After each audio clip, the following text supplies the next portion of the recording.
Bismillahirrahmanirrahim. Today we are going to learn about chemical kinetics. The word chemical kinetics consists of two words. First is chemical and the other is kinetics. तो chemical का मतलब क्या होगा? Chemical is related to chemical reaction. ठीक है, जबकि अगर हम बात करें kinetics की तो the word kinetics is to show the speed. ठीक है, kinetics का मतलब होता है speed या फिर आप इसको कह सकते हैं rate. तो अगर हम ओवरऑल देखें तो केमिकल काइनेटिक्स का मतलब बनता है कि स्टडी ऑफ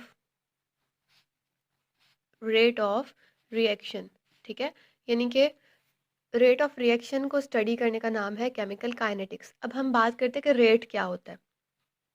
रेट को हम कह सकते हैं कि change of quantity per unit time. ठीक है, हमने क्या कहा, केमिकल काइनेटिक्स दो लफ्ज़ पर मुश्तमिल है। केमिकल से मतलब है केमिकल रिएक्शंस और काइनेटिक्स का मतलब है स्पीड या फिर हम कह सकते हैं रेट ऑफ रिएक्शन। और रेट, अब हमने पढ़ा रेट क्या होता है, study of rate of reaction. Rate क्या होता है, change of quantity divided by time. मतलब अगर हम रिएक्शन की बात कर रहे हैं तो हम चेंज ऑफ क्वांटिटी को कंसंट्रेशन भी कह सकते हैं, यानी कि change of concentration divided by time. ठीक है, तो ये हो गया रेट ऑफ रिएक्शन। इसको हम इस तरह से भी लिख सकते हैं, delta C divided by delta T. Delta C stands for concentration and delta T stands for time. Next हमारे पास आता है टाइप्स ऑफ केमिकल रिएक्शंस। ठीक है, हमने पढ़ा है ना अभी केमिकल काइनेटिक्स के बारे में, तो हम देखते हैं कि टाइप्स ऑफ केमिकल रिएक्शंस कौन कौन सी होती हैं according to the rate of reaction, यानी रिएक्शन रेट के अकॉर्डिंग। रेट का क्या मतलब है कि कंसंट्रेशन किसकी तेज चेंज हो रही है विद रिस्पेक्ट टू टाइम और किसकी स्लो। तो इसके लिहाज से तीन टाइप्स हैं, 2 and 3।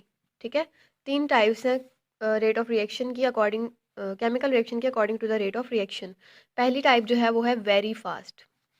ठीक है, और जो दूसरी टाइप है वो है वेरी स्लो, और जो तीसरी टाइप है वो है मॉडरेट। मतलब कि रिएक्शन जो है वो तीन टाइप्स के होते हैं, कुछ रिएक्शंस बहुत ज़्यादा फास्ट होते हैं, कुछ बहुत ज़्यादा स्लो होते हैं और कुछ मॉडरेट होते हैं। अब जो रिएक्शंस बहुत ज़्यादा फास्ट होते हैं, इन रिएक्शंस को हम लोग इंस्टेंटेनियस रिएक्शंस भी कह सकते हैं। ठीक है, क्या कहते हैं, इंस्टेंटेनियस रिएक्शंस। और जो रिएक्शंस बहुत ज़्यादा स्लो होते हैं, ये रिएक्शंस जो हैं वो बहुत ज़्यादा टाइम कंज्यूमिंग होते हैं। ठीक है, और अगर हम बात करें मॉडरेट रिएक्शंस की तो ये with in a specific time जो है वो कंप्लीट हो जाते हैं, ना ये बहुत ज़्यादा स्लो होते हैं ना ये बहुत ज़्यादा फास्ट होते हैं, इसलिए हम इनको कहते हैं इंटरमीडिएट रिएक्शंस। ठीक है, हम इनको कहते हैं इंटरमीडिएट रिएक्शंस। अब अगर हम इनको एक एक करके इनके बारे में हम पढ़ना स्टार्ट करें तो जो वेरी फास्ट रिएक्शंस होते हैं ये complete in fractions of time, यानी कि इतनी फास्टली ये कंप्लीट हो जाते हैं कि आप, हम कह सकते हैं कि कुछ सेकंड्स में। ठीक है, तो हम क्या कहेंगे कि वेरी फास्ट रिएक्शंस जो है वो complete in fractions of time, इसलिए हम इनको कहते हैं वेरी फास्ट रिएक्शंस। और इन रिएक्शंस में क्या होता है कि आप ये नहीं कह सकते कि इन रिएक्शन में कोई बॉन्ड फॉर्म हो रहा है या बॉन्ड ब्रेक हो रहा है, क्योंकि बॉन्ड फॉर्मेशन में और बॉन्ड ब्रेकिंग में टाइम लगता है, उसका एक पूरा मैकेनिज्म होता है, फिर वो पूरा प्रोसेस जो है वो होता है। तो हम कहेंगे कि वेरी फास्ट रिएक्शंस जो होते हैं इसमें सिर्फ आयन एक्सचेंज होता है। ठीक है, यानी कोई ना कोई आयन एक्सचेंज होता है। इसके हम एक एग्जांपल देख लेते हैं, जैसे हमारे पास यहाँ प्रेजेंट है NaCl प्लस AgNO3। अब इस रिएक्शन में आपको पता है कि सोडियम के ऊपर जो है वो पॉजिटिव का साइन होता है और क्लोरीन पर नेगेटिव का। इसी तरह जो है Ag इस पर पॉजिटिव का साइन होता है और NO3 पर नेगेटिव का। अब आयन एक्सचेंज का क्या मतलब है कि ये आयन एक्सचेंज हो जाएंगे, मतलब ये वाले, ये नेगेटिव का क्लोराइड है, क्लोराइड के ऊपर नेगेटिव आयन मतलब एनाइन है ये, और ये एनाइन है, ये आपस में इंटरचेंज हो जाएंगे, मतलब एक्सचेंज हो जाएंगे। तो क्या बनेगा, NaNO3 प्लस AgCl। तो ये एक एग्जांपल है वेरी फास्ट रिएक्शन की, यानी कि एक ऐसा रिएक्शन जो बहुत तेज़ी से हो जाए। ठीक है, तो इसमें क्या आपने याद रखना है कि इसमें जो है वो केमिकल काइनेटिक्स हम नहीं पढ़ते। क्यों नहीं पढ़ते, क्योंकि रिएक्शन इतना फास्ट होता है कि हम इसका रेट डिटरमाइन नहीं कर सकते। ठीक है, फिर हम बात करते हैं वेरी स्लो रिएक्शंस की। जो रिएक्शंस बहुत ज़्यादा स्लो होते हैं ये बहुत लंबा टाइम मांगते हैं कंप्लीट होने के लिए, यानी कि बहुत ज़्यादा स्लो होते हैं। इसी वजह से हम इनकी भी केमिकल काइनेटिक्स को डिटरमाइन नहीं कर सकते। क्यों, क्योंकि ये बहुत ज़्यादा स्लो होता है, इनके लिए बहुत ज़्यादा टाइम चाहिए, और बहुत ज़्यादा टाइम का मतलब है कि इन्फिनिट टाइम, आप कह लो कि भाई बहुत ज़्यादा टाइम, सदियाँ गुजर जाती हैं रिएक्शंस होने में, इतने स्लो होते हैं। अगर हमें किसी की एग्जांपल लें तो अगर आप लोगों ने देखा हो कि डायमंड, डायमंड से अगर हम ग्रेफाइट बनाना चाहें तो ये इतनी सदियों में कंप्लीट होगा ना कि आप मतलब इसका रेट नहीं डिटरमाइन कर सकते, बहुत ज़्यादा लॉन्ग टाइम लेता है।